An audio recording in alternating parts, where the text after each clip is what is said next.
Welcome back, everybody. It's a brand new episode of 5 Minute Majors. I'm your host, Derek Harper.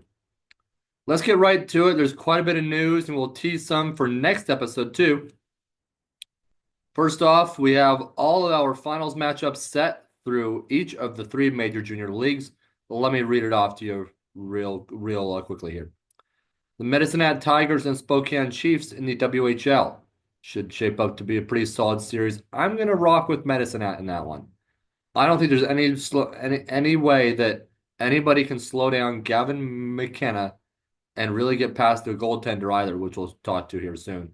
Gavin McKenna will talk more about next episode to let him build up some more goals and points here in the finals. But that said, Gavin McKenna was awarded this year's WHL Player of the Year award. Congrats to him. We'll dive in and see what he does next episode. But back on that track. In the OHL, the London Knights take on the Oshawa Generals. And then in a result that I had to wait for a little bit with a game 7 that happened in the QMJHL, the Moncton Wildcats will be taking on the Rimouski Oceanic, who are this year's Memorial Cup host. So that said, if Rimouski wins their championship series and they upset Moncton, that means that Moncton will still get in because Rimouski is going to host anyways. So we'll see what happens there. And then if Moncton wins, obviously Rimouski gets in anyways because they're since Rimouski is hosting it. So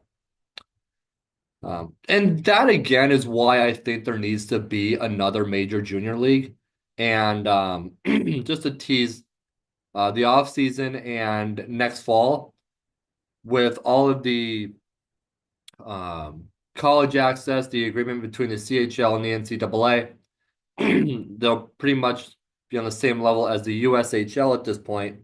So we're going to be covering the USHL as well next fall and over the course of the off season. So that's exciting to be able to maybe vary our topics a little bit and talk about some teams outside of the three leagues that are really noted as major junior.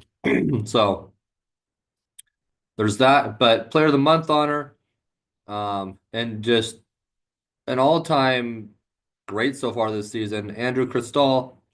Congratulations to him, of the Spokane Chiefs. I mean, he's been just on an insane tear. I mean, my story on juniorhockey.io dives so much more into it. But I mean, he's just been accomplishing so much this season. I think Spokane Medicine Hat goes 6, could go 7. I still have Medicine Hat winning because I don't think anybody's going to be able to slow down Tanner Molendyk, Gavin McKenna, and the Medicine Hat Tigers. And we go into Medicine Hat. Harrison Menigan, WHL Goaltender of the Month. So let's put this straight. You have the WHL Player of the Year on Medicine Hat, Goaltender of the Month, and I mean, and an NHL draft pick in Tanner Molendyk, a Nashville prospect.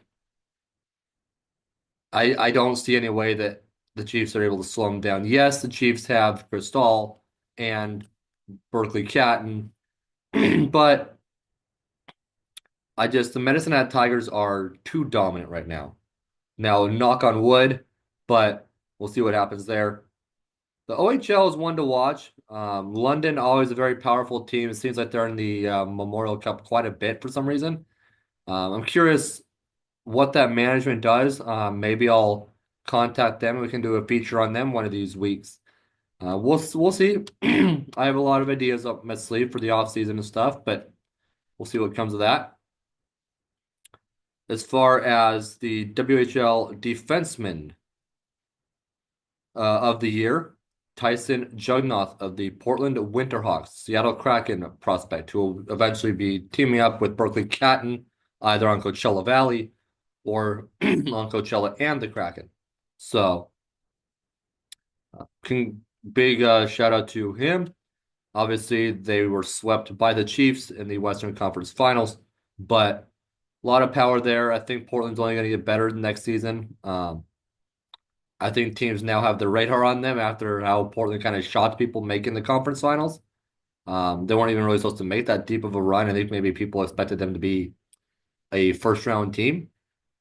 So I think next year is going to be really, really exciting, especially with Penticton V's coming into the fold. And then the year after that, a yet to be named Chilliwack franchise. Will he go back to the Bruins? I doubt it. Um, we'll see what happens. There's a rumor that the Canucks owner wants to own a team there, so maybe that's what he's going to do, and it'll have more of a Canucks theme to it.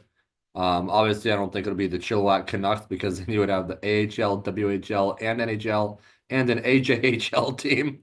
So I don't think that's going to happen. But I think it'll be maybe something with those colors, or maybe with the Canucks seemingly going back to the flying skate full time, they do something on that color scheme. But we have a year to figure that out. The Penticton V's are the new team next season. Um, but one other note that came in late, the CHL will now allow teams to roster 3 import players. To me, that's exciting because I saw the likes of Henry Yoki Haru on the Buffalo Sabres, who came from the WHL, obviously, with the Portland Winterhawks. 3 imports, I mean, right now it's fun to watch, but man, some of those imports, when you talk about Oliver Bjorkstrand, um, it's going to get really, really exciting in the future. And honestly, I am really excited for next season. But we'll finish out this year and then dive into that. Till next episode, I'm Derek Harper.